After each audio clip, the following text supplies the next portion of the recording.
Hola, ¿cómo están? Vamos a ver la última sección de esta clase.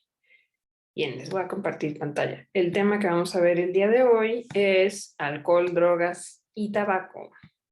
Vamos a empezar. Muy bien.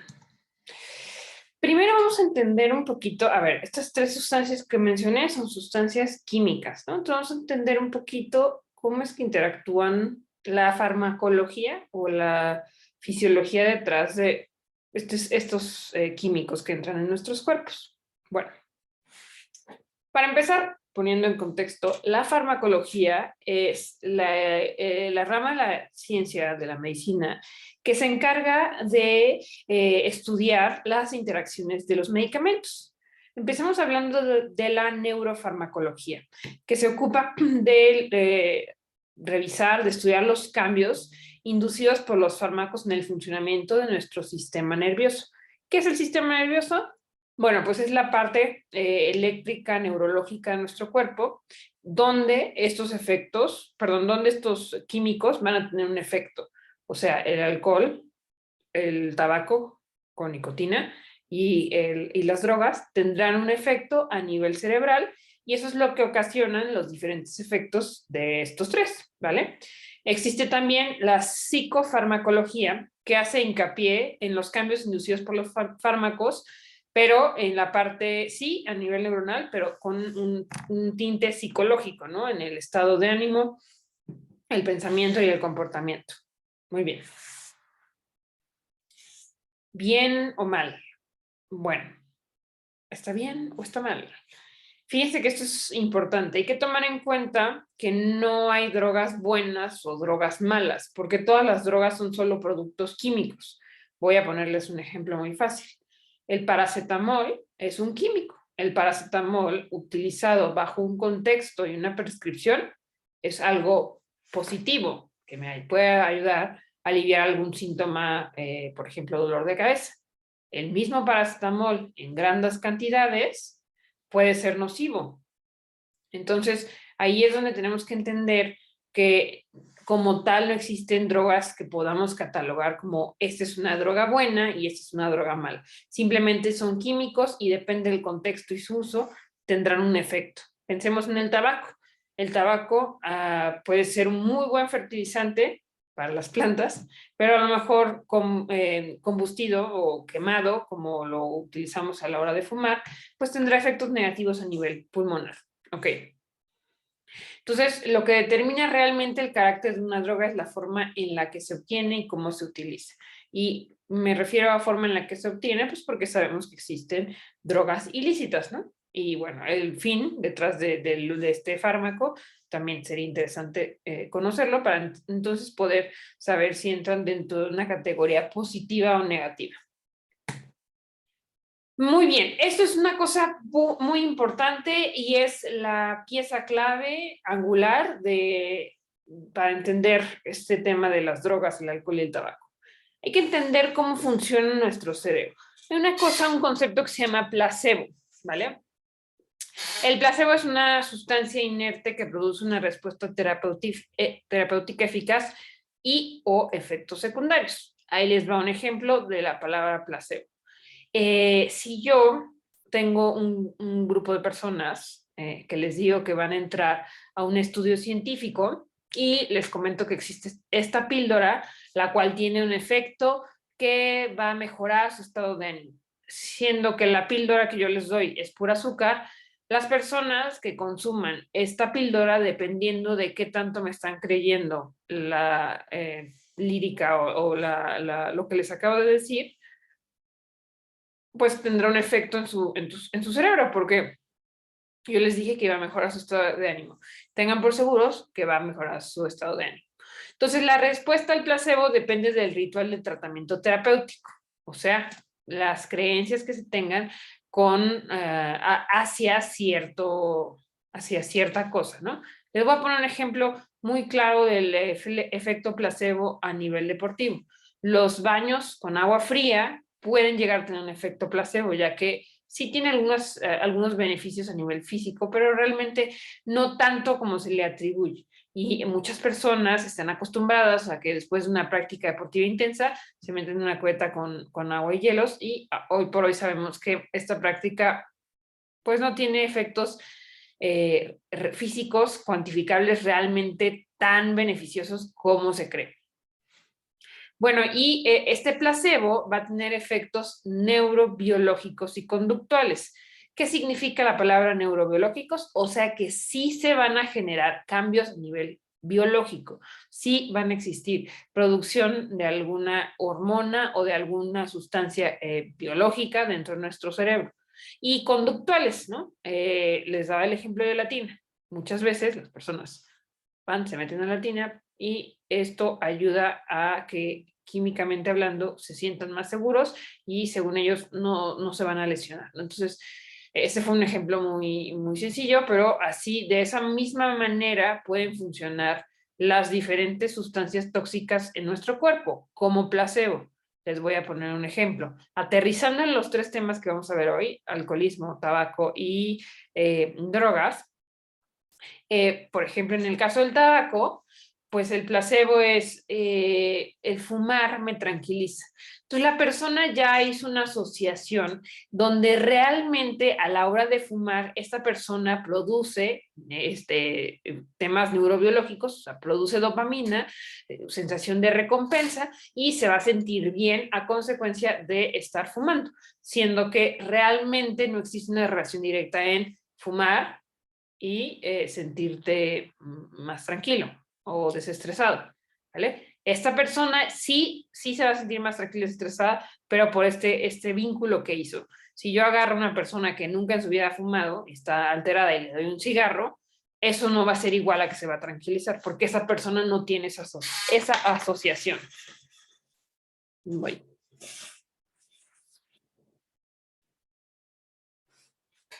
Ok, entre las múltiples explicaciones de la eficacia de estas ondas de placebo se encuentra el condicionamiento pavloviano y la expectativa del resultado. Condicionamiento pavloviano significa: yo espero tal cosa de esta situación y entonces, pues al realizar esta acción, mi cerebro ya está condicionado, ¿vale? Les acabo de poner el ejemplo de el fumador, ¿no? Que cree que necesita fumar para ir al baño. Va a fumar y va a ir al baño, pero porque él ya hizo ese vínculo. Y expectativa del resultado. Voy a poner un ejemplo con el café. Mi expectativa de tomar una taza de café es sentirme más despierta. Sí, seguramente sí, la cafeína tiene un efecto estimulante, pero también yo ya hice un acondicionamiento de la toma del café, igual a me despierto. Bien, los efectos de un fármaco están determinados entonces por dos puntos. Uno, la cantidad de fármaco que va a llegar al destino, donde tiene acción biológica. Y dos, la rapidez con la que el fármaco llega a estos lugares. Ok, o el estimulante, o el tabaco, o el alcohol, el depresor, cualquiera sea el caso.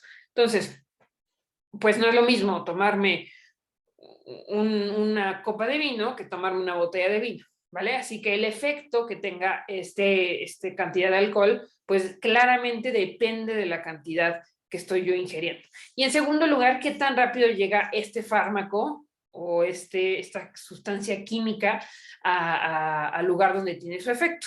¿En qué sentido?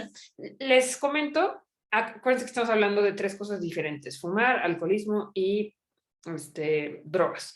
En el caso de fumar, la forma en la que la nicotina llega a nuestro torrente sanguíneo es a partir de la aspiración, los pulmones, ¿no? En el caso del alcohol, lo tomamos en nuestro tracto digestivo, pero las drogas tienen otro tipo de entrada a nuestro organismo. Sí, puede ser igual vía digestiva, también puede ser inhalada, similar al tabaco, pero también tenemos vía directa directamente a través de la arteria hacia la sangre. También tenemos la vía enteral, que es otra forma de llegar directamente al estómago, y también puede ser tópica, ¿vale? Cada uno de estos ejemplos que les di van a tener una forma de llegar más rápido a nuestro sistema, pues depende de cómo sean estos metabolismos. Si yo me como un brownie que tenga marihuana, el efecto que voy a recibir va a ser mayor, porque la cantidad que va a ingerir a mi sistema es mayor, pero al mismo tiempo me va a tardar más tiempo, porque pues tiene que empezar una digestión para que esto suceda. Por otro lado, si me fumo un porro o un cigarro de marihuana, el efecto va a ser más rápido, puesto que la vía inhalada tiene una conexión más rápida con el torrente sanguíneo. Entonces va a ser a lo mejor menos el efecto, pero va a ser más rápido. Ok, entonces hay que tomar en cuenta esto, ¿no? Que los fármacos dependen de cuánto se le consuma y también por dónde se vaya, cuál sea su vía por la cual llega a nuestro organismo. Hay una palabra que se llama farmacocinesia y farmacodinamia. ¿Qué significan estas dos palabras tan interesantes? Bueno, la farmacocinesia quiere decir cómo interactúa el medicamento con nuestro cuerpo. Bueno, esta interacción con nuestro cuerpo también nos va a ayudar a determinar la cantidad del fármaco libre en la sangre, se llama biodisponibilidad. Volvemos al ejemplo del brownie con marihuana. La biodisponibilidad de sustancia activa conocida como THC de la marihuana, pues dependerá de la preparación de este brownie. ¿Vale? A mayor biodisponibilidad, entre más THC tenga el brownie, mayor va a ser el efecto que tenga el THC en mi cuerpo, ¿no? Para la biodisponibilidad también hay que tomar en cuenta el método de administración. Les comentaba yo, por ejemplo, el efecto, perdón, la vía de administración tópica. Si yo aplico un fármaco a nivel tópico, un Voltaren, vamos a poner un ejemplo, este fármaco tiene que atravesar varias capas antes de llegar a la zona donde va a accionar. La zona donde va a accionar, pues en el caso del Voltaren sería el músculo. Sin embargo, la biodisponibilidad del fármaco, una vez que llegó al músculo, pues ya se vio mermada porque el producto se fue quedando. Lo mismo sucede con el sistema digestivo.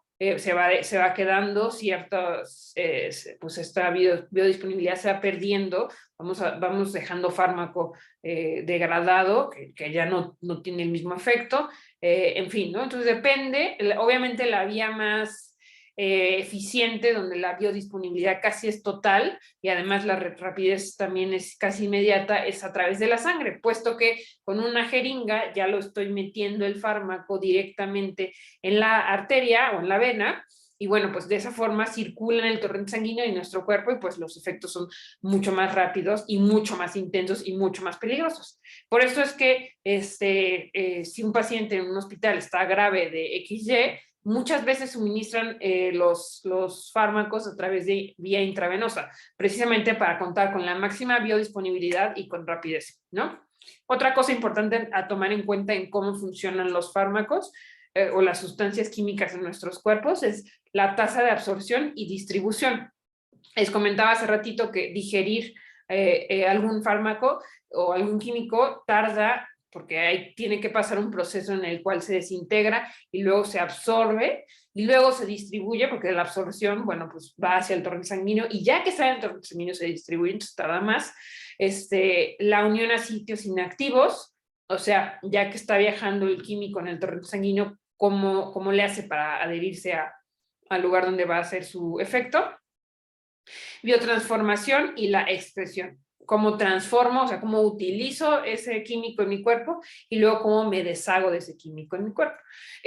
Seguro les ha pasado, discúlpenme que sea yo tan explícita, pero que está uno muy borracho, vomitas y se te baja la borrachez. ¿Por qué creen? Pues porque excretaron, sacaron parte de ese alcohol que estaba teniendo sus efectos en su cuerpo y entonces pues disminuyen sus niveles de alcohol en sangre. Bien, la vía de admisión determina tanto el inicio como la duración de acción del fármaco. Les puse el ejemplo con el brownie de marihuana. Depende por dónde se meta el asunto, el mismo THC pues va a tener una duración más o menos, ¿no? El método de administración sí va a influir en la absorción del fármaco porque determina el área de la superficie de absorción, el número de capas celulares que debe atravesar el fármaco y el grado del metabolismo del primer paso. Les explicaba yo, el tópico pues tiene que atravesar varias capas, asimismo químico en nuestros alvéolos, en nuestros pulmones, tiene una forma de conectarse con el torrente sanguíneo. También, a diferencia, el sistema digestivo tiene otra forma de conectarse con el sistema circulatorio, ¿no? Entonces, pues, ya aprendimos que, para empezar, tenemos dos efectos de los fármacos, los que son neurobiológicos, pero también los psicológicos, que tienen que ver con la conducta y la recompensa que esperamos de este fármaco. Y vimos también que es importante tener en cuenta la vía de administración, o sea, cómo estoy metiendo el fármaco y qué tanto fármaco o qué tanto químico estoy metiendo, ¿vale? Entonces son estos 4 puntos muy importantes antes de entrar de lleno en el tema. Ok, ¿cuáles son los efectos de los químicos? Bueno, la acción del fármaco a nivel, va a ocurrir un cambio a nivel químico y biológico, ¿no? Los efectos del fármaco tendrán un efecto a nivel orgánico, o sea, del órgano. Pues no todos los fármacos funcionan igual. Vuelvo a poner el ejemplo del paracetamol. El paracetamol tiene un sitio en el cuerpo donde se desintegra y actúa sobre el sistema nervioso central, perdón, periférico. Puedo tomar otro tipo de fármaco en donde su efecto sea a nivel digestivo, ¿no? Omeprazol, por dar un ejemplo. El café tendrá un efecto en cierto órgano, el tabaco, pues en los pulmones, en fin. Es importante también tener en cuenta que además del efecto químico-biológico en el órgano en donde llegó, también tenemos siempre la acción psicológica del fármaco. Y digo siempre porque incluido el omeprazol tiene esta acción psicológica, ya que pues yo sé, o sea, porque he visto en comerciales de la televisión, porque mi médico me comentó que si tomo el omeprazol me voy a sentir mejor del estómago. No quiero decir que el fármaco no tiene su efecto y que no funciona, pero se potencializa esa función a partir de mis creencias con respecto al fármaco. ¿Cuáles son los tipos de drogas? Vamos a ver que tenemos 5 tipos de drogas. Los estimulantes, CNS significa sistema nervioso central. Las drogas estimulantes, pongo aquí anfetamina, cocaína, nicotina, interesante, la nicotina, acuérdense que está en el cigarro, cafeína, en una tacita de café. Depresivas del sistema nervioso central, el alcohol, o sea, emborracharte, barbitúricos, analgésicos, morfina, codeína, heroína, fentanol, alucinógenos, LSD o ácidos o honguitos, esto es lo mismo, mescalina, psilocibina y psicoterapéuticos, el Prozac, la fluoxetina, que es un antidepresivo, clonazepam o clorpromacina, perdón, parece trabalenguas. Bien, ¿qué es una droga estimulante? Una droga estimulante es aquella que acelera o estimula el funcionamiento del sistema nervioso central. Puede ser que el sistema nervioso central, me estoy refiriendo al cerebro, todo lo que está aquí, el encéfalo. Mediante la liberación por parte de las células nerviosas de neurotransmisores estimulantes. No os quiero llenar con palabras complicadas, pero para que les quede un poco más claro, básicamente, una droga estimulante lo que hace es que produce que las mismas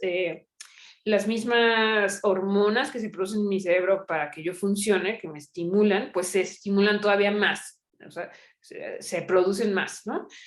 ¿Cuáles son los efectos de las drogas estimulantes? Mejoran el estado de ánimo y nos sentimos aparentemente más felices. Disminución del apetito, mantiene al individuo despierto y activa el metabolismo con un aumento de la frecuencia cardíaca. Entonces, yo les puse ejemplos de las drogas estimulantes. Les puse la cocaína y el café, por dar 2 ejemplos. ¿Qué hace la cocaína? ¿Por qué la gente se hace adicta a la cocaína? Pues porque buscan aguantar más, en ciertos casos buscan sentirse con mejor estado de ánimo y es tal cual, algo que te prende. ¿Qué pasa con el café? ¿Para qué queremos el café? Pues para que nos prenda, para que no nos durmamos. Entonces, estas son drogas estimulantes. Fíjense que aquí puse algunos efectos generalizados de estas drogas. Vemos que la cocaína produce sensación de inquietud, hiperactividad, excitabilidad, puede causar cierta depresión eufórica, La depresión tiene muchas caras, no nada más es, ay, está triste así. También hay un tipo de depresión agresiva, eufórica, alucinaciones, ansiedad, temor, psicosis, resequedad bucal, escalofríos y fiebre. Otro tipo de droga estimulante, el crack o la pasta, depende cómo la conozcan, puede causar la muerte por hemorragia cerebral, bloqueo de la conducción nerviosa al corazón, trastornos del ritmo, infarto al corazón. Las anfetaminas, que son otra droga estimulante, nos estimulan, son excitables. Puede la persona tener escalofríos, irritabilidad, agresión, insomnio, fiebre, euforia otra vez, hipertensión. Café, té, chocolate, pues luego en exceso puede darnos nerviosismo, agitación, irritación gastrointestinal, incluso aumento de la frecuencia cardíaca.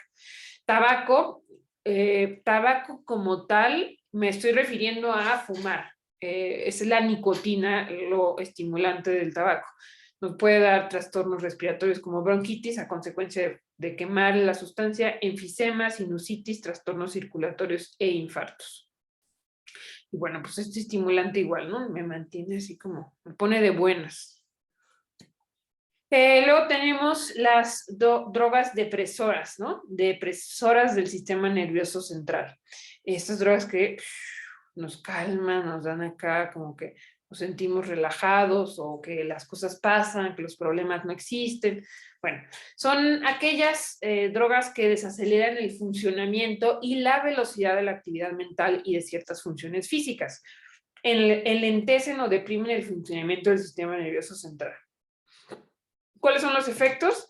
Relaja el sistema nervioso central, producen relajación, en dosis pequeñas producen euforia, en dosis elevadas producen aturdimiento, apatía, disminución de la atención, desaparición de la angustia, entre otras. ¿Cuáles son algunas drogas depresoras que nos duermen, que todo acá peace and love?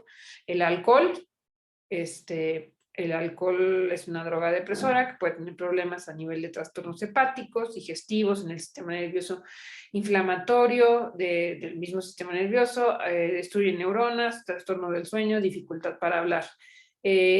También los barbitúricos son sedantes, o sea, que los médicos los usan como sedantes. Puede ser que la persona sea irritable, haya fluctuación del estado de ánimo, disminución de la comprensión y la memoria. Inhalantes, el famoso resistol o cemento, pueden producir un paro respiratorio y cardíaco, fluctuaciones del estado de ánimo, temblores, convulsiones, y estos temblores y convulsiones son a consecuencia de literalmente se derrite el cerebro, o sea, se disuelve. Pues es que estos inhalantes por lo general son solventes muy fuertes. Y por último, hay ciertos narcóticos que también son depresores y estos narcóticos se utilizan por lo general en pacientes psiquiatras para tenerlos más tranquilos. La persona que esté experimentando este tipo de narcóticos puede tener un estado de confusión general, convulsiones y alucinaciones. Luego vamos a ver de las drogas que son de tipo alucinógenas, perturbadoras, con las que ven elefantes rosas. Y lo que va a pasar con estas drogas es que distorsionan la percepción de la realidad y alteran significativamente la química cerebral, generando alteraciones visuales, táctiles y auditivas, ¿no? Literal, ven elefantes rosas o perciben más los elementos a su alrededor.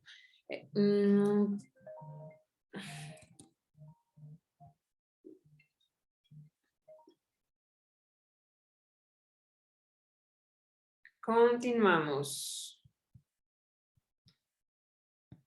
Bien, entonces estábamos platicando de estas drogas alucinógenas que tienen un efecto que modifica la percepción de la persona, modifica la noción del tiempo y el espacio, donde estoy, cuánto tiempo está pasando, produce la exageración de las percepciones sensoriales, olfato, oído, vista, de los sentidos.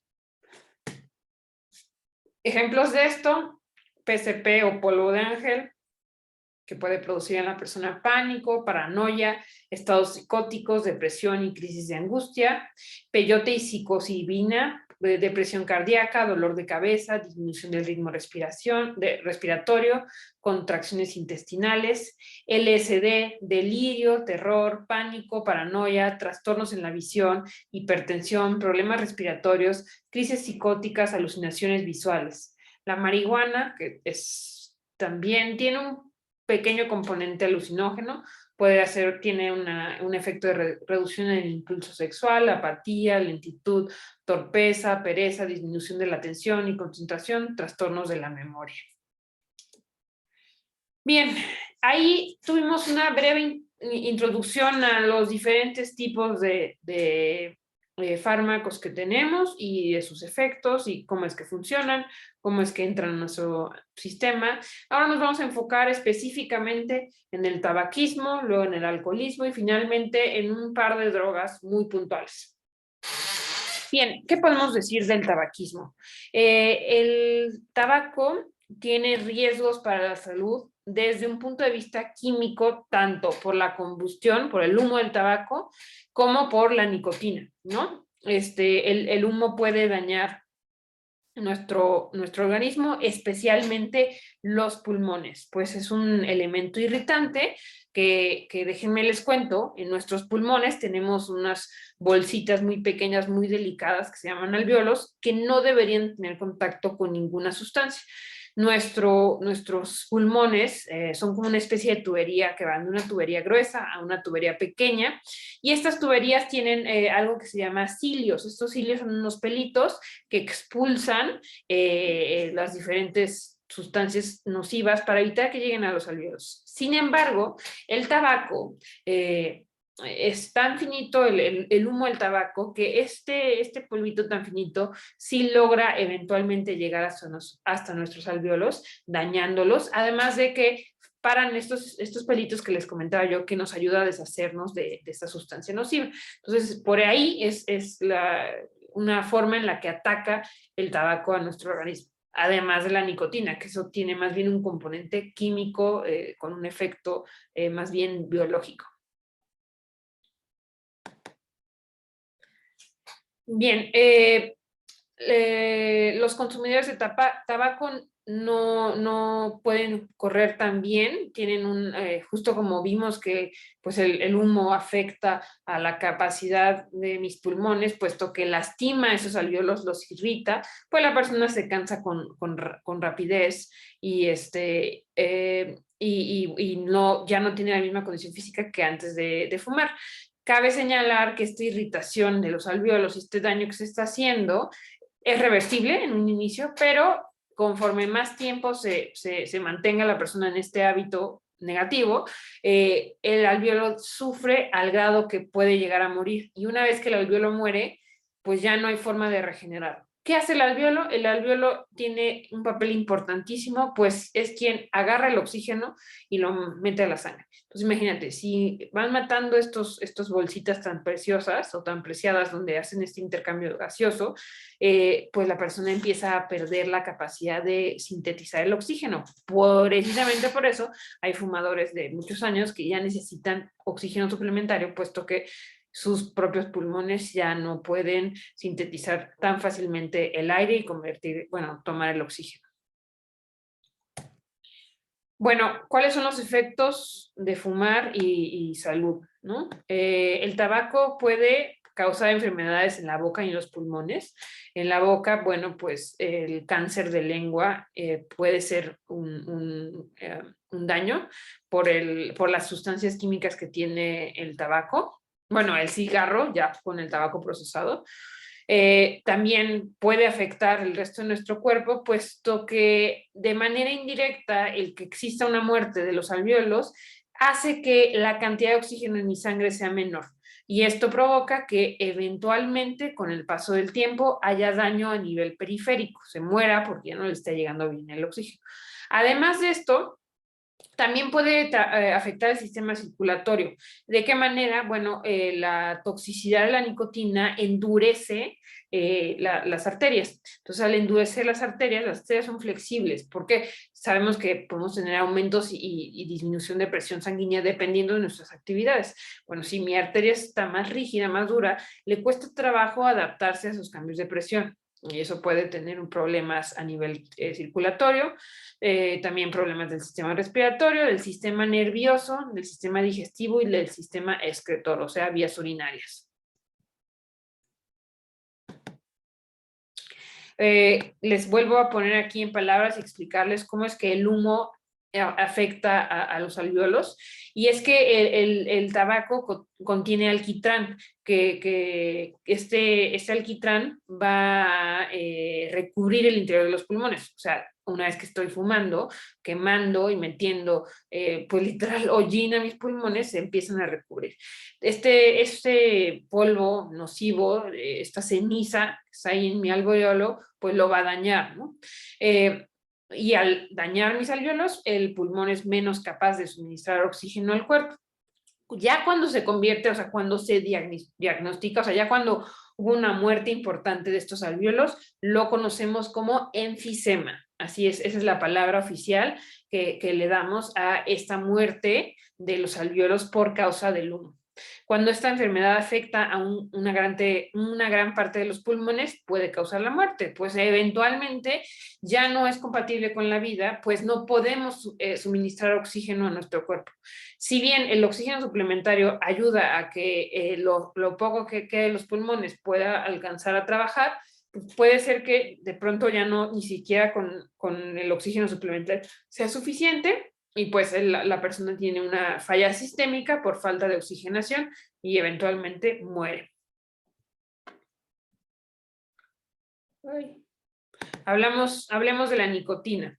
La nicotina es un químico que es lo que en parte causa la adicción al tabaco, al fumar.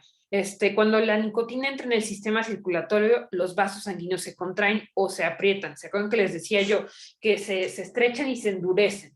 Este problema es particularmente peligroso, pues la sangre no puede transportar suficiente oxígeno y nutrientes a todas las partes que lo necesitan, porque pues ya no pasa suficiente sangre con el oxígeno. Esto sucede principalmente a nivel periférico y luego poco a poco pasa a nivel central. La hipertensión. Los vasos sanguíneos se estrechan y endurecen debido a la nicotina y otros factores, y al tener un vaso sanguíneo más pequeño, mi corazón va a sufrir a consecuencia y vamos a aumentar la presión en el cuerpo. ¿Cómo es esto? ¿Cómo funciona y cómo lo podemos identificar más fácil? Bien, piensen en una tubería de una casa. Si yo tengo una tubería gruesa, o sea, con mucha luz, necesito una bomba que pueda echar el agua a presión. Si mi tubo es más chiquito, no necesito tanta presión, porque simplemente por ser más pequeño el tubo, pues el agua viaja a mayor velocidad. Bueno, imagínense que mis vasos están chiquitos, ¿no? Entonces, chiquitos y duros. La sangre que está bombeándose por el corazón le cuesta trabajo pasar por ese espacio. Y bueno, al pasar por ese espacio, como le cuesta trabajo, la bomba tiene que ir más fuerte para empujar el diámetro y poder pasar. Ok.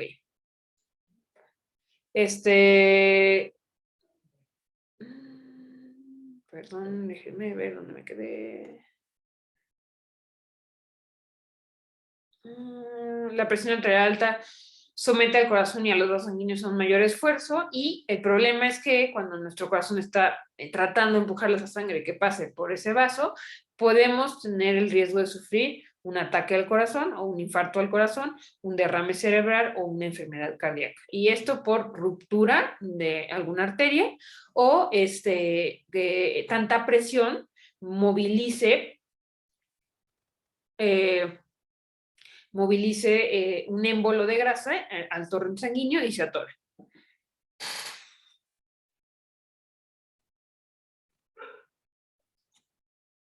Ok, sistema digestivo.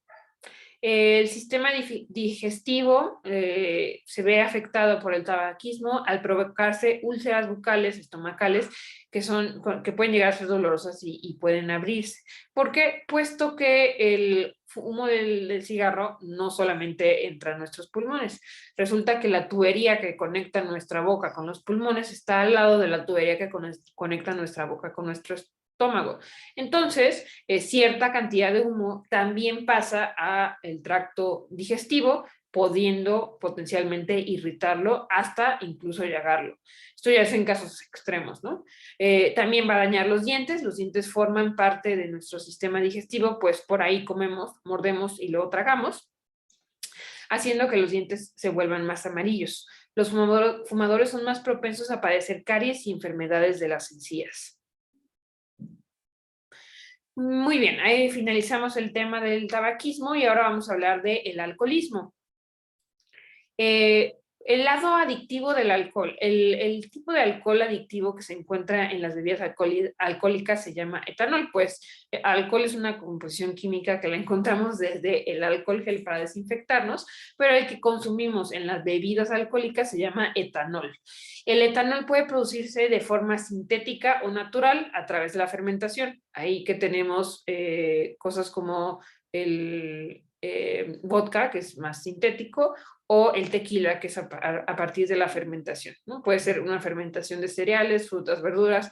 Tenemos el tepache, el mezcal, existe fermentados de arroz, de diferentes cereales, frutas, verduras, cebada, la cerveza, en fin. La fermentación es la acción química de las levaduras sobre los azúcares. El alcohol está clasificado como un depresor, o sea, que me alenta el proceso del sistema nervioso central. En general, me baja, ¿no? O sea, me da para abajo. ¿Cuáles son los factores que influyen los efectos depresores del alcohol? Y bueno, nada más para aterrizar estos efectos depresores, por ejemplo, la falta de coordinación es un claro ejemplo de que se deprimió nuestro sistema nervioso central. Me cuesta trabajo atinarle a un punto con coordinación porque mi sistema nervioso central está medio ralentizado y no lo puede hacer tan fácilmente. El efecto del alcohol depende de varias cosas. Por ejemplo, el tamaño del cuerpo. Una persona muy alta necesita ingerir una cantidad de alcohol mayor para que ese alcohol afecte a su sistema nervioso central. El género, las mujeres puede ser que sinteticemos un poco más lento los alcoholes, porque de por sí nuestro metabolismo tiende a ser un poco más lento, entonces nos puede afectar por más tiempo una intoxicación. Los alimentos que tenga yo en mi estómago, si yo no tengo nada en mi estómago, mi flora intestinal está, digamos que virgen, llega el alcohol y rápido pasa al torrente sanguíneo. Si yo tengo comida en mi sistema digestivo, no pasa tan rápido el alcohol al sistema circulatorio, pues hay, digamos, una barrera física, hay comida que no permite que tan rápido se pase el alcohol al torrente sanguíneo.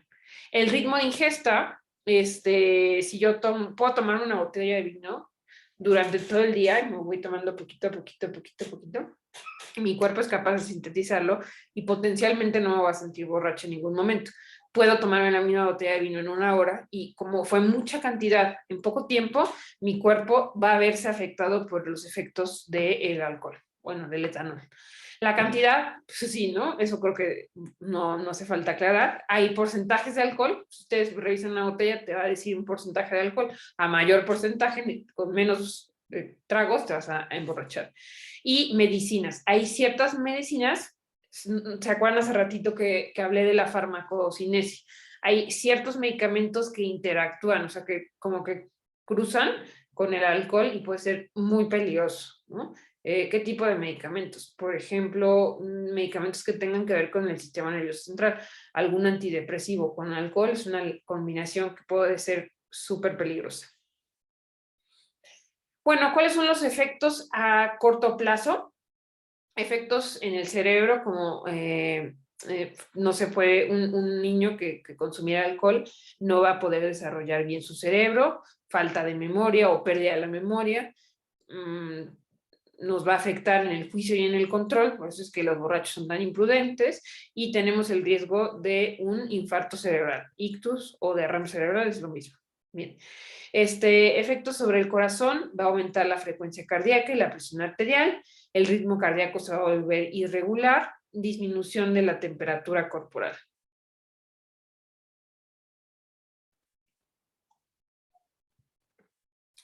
Ok, ¿cuáles son los efectos a corto plazo? O sea, ¿qué pasa el día que me emborraché?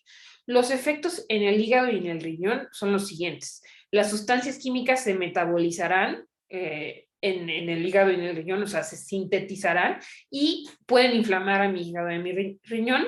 Y estas inflamaciones, si son constantes, eventualmente van a generar cicatrices en el hígado. Estoy exprimiéndolo, tal cual. A corto plazo también voy a aumentar la producción de orina y aumentar la posibilidad de deshidratación. La razón por la que aumenta la producción de orina es porque mi cuerpo lo estoy intoxicando, ¿no? Y al yo intoxicar mi cuerpo, se va a querer deshacer lo más pronto posible de esa sustancia tóxica. Entonces, como una forma de deshacerme de esa sustancia tóxica es haciendo mucho del baño. El problema es que como mi cuerpo está tratando de sacarlo, pues me puedo deshidratar.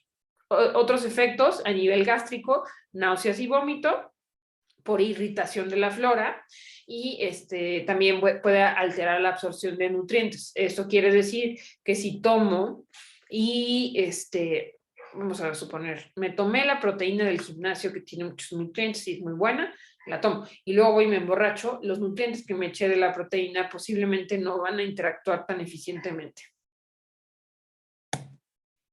Efectos a largo plazo. Daños en las células cerebrales, aumento de la presión arterial, infarto al corazón, accidentes cerebrovasculares, acumulación de células grasas en el hígado, pues estoy lesionando a mi hígado, entonces no, en lugar de procesar las grasas como cuál es su función, pues está ahí sufriendo, ya lo dañé. Daños en el rendimiento digestivo del estómago, o sea, lo irrito tanto con pues el tequila, es que hasta te quema, ¿no? Pues eso es real, te está quemando, ¿no? Entonces puede llegar a generar úlceras y destrucción del páncreas, cirrosis hepática. Muy bien. ¿Cuándo es un consumo excesivo de alcohol y cuándo voy a tener una intoxicación etílica? El consumo masivo de alcohol se define como la ingesta de 5 o más bebidas alcohólicas en una sola sesión. O sea, me he hecho 5 cubas, ¿no? Las borracheras pueden provocar una intoxicación etílica. La intoxicación se define como una reacción física grave, o sea, no me emborraché, no consumí excesivo alcohol en exceso, sino ya la intoxicación es a tal grado que es potencialmente mortal. Mi cuerpo ya no se pudo compensar. ¿Se acuerdan de una palabra que vimos hace un par de sesiones? Se llama la homeostasis, que es la capacidad de mi cuerpo de mantenerse, digamos que en estado óptimo. Bueno, pues mi cuerpo ya no logra combatir ese golpe, ese trancazo al hígado, y entonces ya es mortal, ya mi cuerpo no puede deshacerse y ya lo intoxiqué al grado que me estoy poniendo en riesgo. Y bueno, ¿cuáles son los ejemplos o sea, cuáles serían unos ejemplos de la intoxicación? Pues es cosas como fallo a nivel sistémico, o sea, todos mis órganos fallan, fallos a nivel sistema nervioso central, mi cerebro está tan atacado con el alcohol que lo dormí tanto que incluso funciones digamos, autónomas que tienen que estar pasando para que viva, funciones vitales como la presión sanguínea, se ven mermados, entonces baja la presión sanguínea a niveles tan graves que puede provocarme un infarto cardíaco, por dar más ejemplos, ¿no? Entonces la intoxicación alcohólica es sumamente grave. ¿Cuándo genero yo una dependencia del alcohol? La dependencia puede ser psicológica y de hecho con cualquier droga hay ciertas drogas que son más adictivas que otras. Hablemos, por ejemplo, en el caso de la marihuana. La marihuana no es una droga que genere como tal una necesidad química. Hablemos de la nicotina. La nicotina sí genera una dependencia química. Bien, sin embargo, en ambos casos podemos generar una dependencia psicológica, que es necesito el alcohol para sentirme bien, ¿no? Necesito la marihuana para funcionar normal. Ahí ya existe una dependencia psicológica, que es igual de grave y de hecho muchas veces más potente que la dependencia a nivel química. La dependencia química se llama dependencia fisiológica y es una condición en la que el consumidor tiene una necesidad química, su cuerpo pide la droga o en este caso el alcohol. Por eso es importante entender el punto de vista de un alcoholismo, del alcoholismo, de la enfermedad del alcoholismo. Es una enfermedad porque el cuerpo ya se vio afectado de ese consumo de alcohol tan rutinario al grado que su cuerpo le pide esa sustancia química. Entonces, hay que tener cuidado de no juzgar a las personas que tienen un alcoholismo ya diagnosticado, pues no es tan sencillo como, ay, no tomo y listo. ¿Cómo va el alcohol y cómo va a afectar mi entorno físico? Bueno, el alcohol definitivamente va a modificar las dinámicas familiares y, como les decía, ya que decimos alcoholismo es una enfermedad y donde existe una dependencia física, fisiológica y psicológica del alcohol. El alcoholismo puede llevar al abuso del alcohol, que es un uso excesivo del alcohol. Se calcula que el 25% de los jóvenes están expuestos al abuso del alcohol en su hogar. Una persona que empieza a beber alcohol en la adolescencia tiene 4 veces más posibilidades de desarrollar dependencia que alguien que espera hasta la edad adulta. Y esto va para todas las drogas, incluida la marihuana, que podría parecer que es inofensiva. ¿Cuáles son los beneficios de vivir sin alcohol? Bueno, pues vamos a estar más sanos, vamos a tener relaciones interpersonales más sanas, tomar mejores decisiones, evitaremos comportamientos de riesgo como manejar a altas velocidades, evitaremos actividades ilegales, la violencia también se evitará y vamos con más facilidad a lograr nuestros objetivos. Bien, ahora por último vamos a tocar el tema de las drogas como son conocidas, ¿no? O sea, todos estos componentes que hemos venido comentando son drogas, pero lo que coloquialmente se conoce como droga.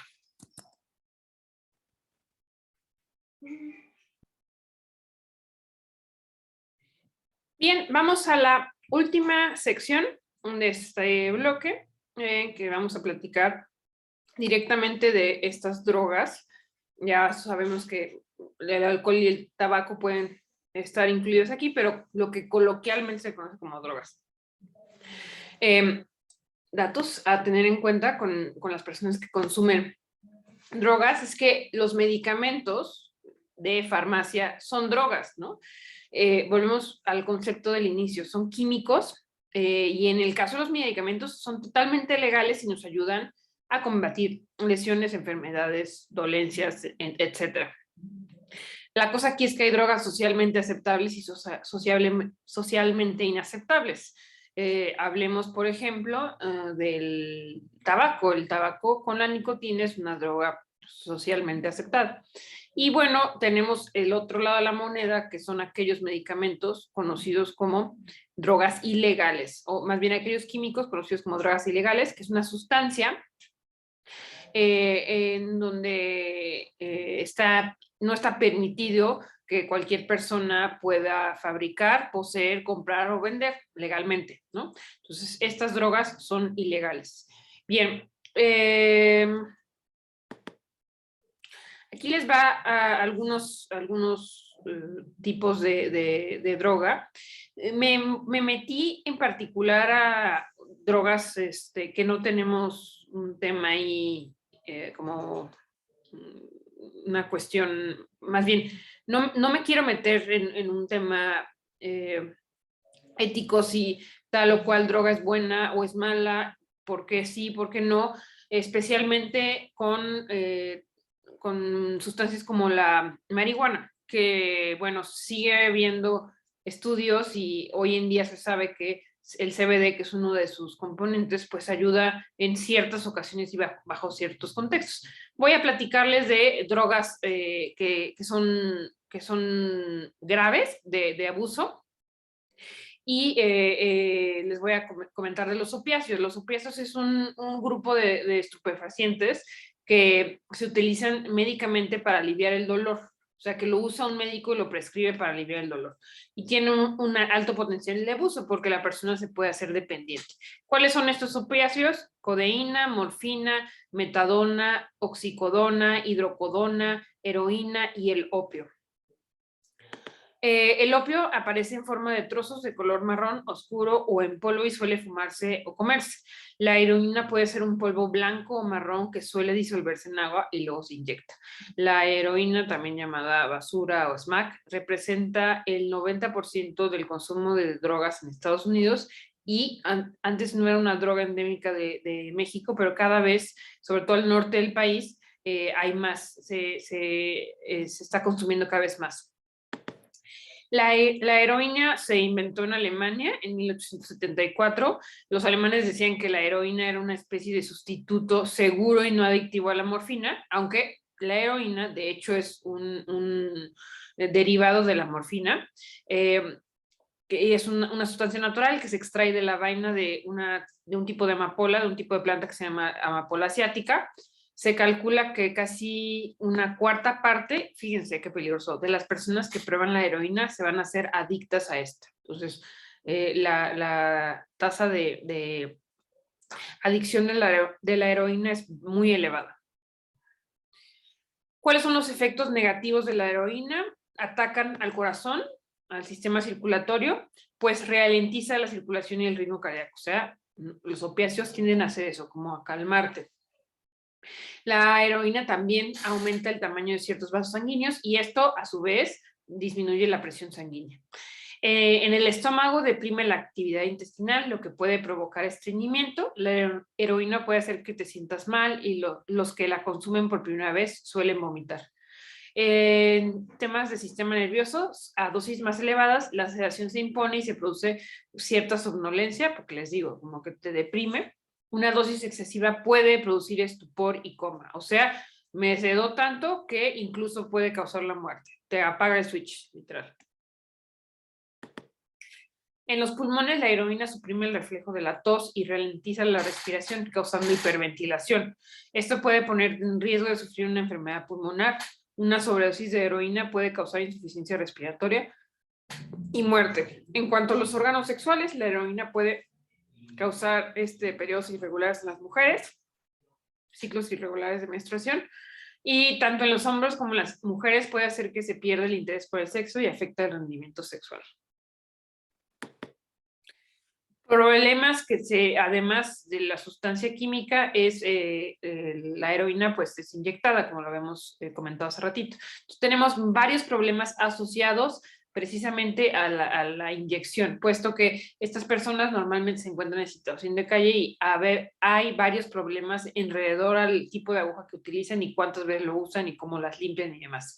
Puede ser que las personas generen abscesos, que es una especie como de bolita en la parte superficial de la piel, de tantas veces que se pincha en un lugar. Y estos abscesos se van formando durante los días, y es también porque se creó ahí una especie de bacteria, de cultivo bacteriano que pues es ahí pus, ¿no? Una vena reventada también es una consecuencia del uso de la heroína, y es cuando la aguja atraviesa toda la vena y sale por el otro lado y crea un derrame debajo de la piel, y la vena se rompe al pincharlo y se sale, o sea, hay un derrame, ¿no? Como una especie de moretón. Bien, otro problema que podemos tener a consecuencia de la aplicación de estos fármacos a través de jeringa es una trombosis. Esto es potencialmente muy peligroso, especialmente si es una trombosis venosa profunda, y lo que hace es que existe un bloqueo en la sangre y ya sea la heroína u otro objeto extraño en la propia vena va a circular y se acuerdan de cuando platicamos del sistema circulatorio de los trombos, normalmente son trombos de grasa que viajan y se atoran, pero la heroína también puede hacer esta cristalización de materiales que se conviertan en un trombo que viaje y tape algo. También colapsan las venas. Esto ocurre cuando alguien clava una aguja sin brillo, o sea, que esté sin filo más bien, en la misma vena, en el mismo lugar durante días o semanas, causando que todo se colapse y que los lados de la vena se peguen y se obstruye esa vena. Eso también pasa en pacientes, por ejemplo, que constantemente tienen hospitalizaciones, pacientes con cáncer, por ejemplo, y es una complicación, pero bueno, en este caso es porque las personas dependientes de la heroína pican y pican en el mismo lugar hasta que se cierra ahí ese espacio. Recordando o casi que retomando lo que vimos en un inicio, concluyendo, fíjense que el problema de todas estas drogas de las cuales hemos platicado, un problema fuerte, habíamos dicho hace rato que había una dependencia psicológica y una dependencia fisiológica. Es precisamente la dependencia psicológica y es la vía de la recompensa, ¿no? Muchas drogas psicoactivas desencadenan la actividad a lo largo de una vía de células en el cerebro llamada vía de recompensa, el comportamiento pavloviano. Necesito esto para sentirme de esta forma. Las células cerebrales a lo largo de la vía de recompensa activada liberan una sustancia química llamada dopamina, que es esta sustancia que se libera cada que completamos algo, por eso es vía de recompensa, ¿no? Vamos a ver, terminé un libro, me siento contento, ¿por qué? Pues porque finalicé el libro y se libera dopamina, es algo natural. El problema de la dopamina es que pues tiene que entrar dentro de ciertos números y está diseñada precisamente con un punto o con una idea motivacional. Cuando se produce dopamina adicional que se libera durante el consumo de drogas, puede hacer que el consumidor ignore los efectos nocivos de la droga y quiere seguir consumiéndola. Como me siento bien, quiero seguir consumiéndola sin darme cuenta que esta droga me está afectando. Inundar la vía de recompensa con dopamina puede provocar un intenso deseo de consumir la droga. Después de un tiempo, el abuso de drogas puede descompensar las reacciones del cerebro a los niveles naturales de dopamina. Eso quiere decir que las personas que tienen una dependencia a una droga, incluida la marihuana, que yo les había explicado que no tiene una dependencia física, pero sí psicológica, es que poco a poco van apagando los niveles de producción natural de dopamina. La persona ya no puede estar sin la sustancia porque siente que sin esta no, pues se siente triste y deprimido. Justo son características de la depresión, la falta de producción de dopamina. Y ahí ya se convierte, pasa de ser un tema psicológico a un tema fisiológico, pero por una dependencia a partir de la dependencia que yo misma me hice ante cierto estímulo. De hecho, este mismo vía de recompensa sucede con los teléfonos y las redes sociales. ¿Qué pasa? Todo el tiempo queremos ver qué puso, qué dijo, qué comentó, porque esto produce dopamina, una sensación como de que complete algo. Y ahí el riesgo es que luego no nos podemos dar cuenta que nos sumergimos tanto en esto y por seguir esa dopamina y pues no es la idea. En conclusión, las drogas pueden producir poderosos cambios en nuestro cuerpo, pero cuando se hace un mal uso de las drogas o se abusa de ellas, porque sabemos que hay drogas que las podemos usar a nuestro favor, puede ser el caso de los medicamentos, puede producir muchos efectos graves para la salud. La tolerancia puede conducir a la drogodependencia, que era lo que les acabo de explicar, la vida de la dependencia. El cuerpo desarrolla una necesidad química de la droga y no puede funcionar normalmente sin ella. Yo necesito X o Y, porque si no, no me siento bien, me hace falta esa dopamina. Y es muy, muy peligroso estas dependencias que hacemos ante ciertas situaciones, especialmente hacia estas sustancias químicas. Bueno, espero que les haya servido de reflexión este último bloque y los estoy viendo en otra materia. Que tengan buen día.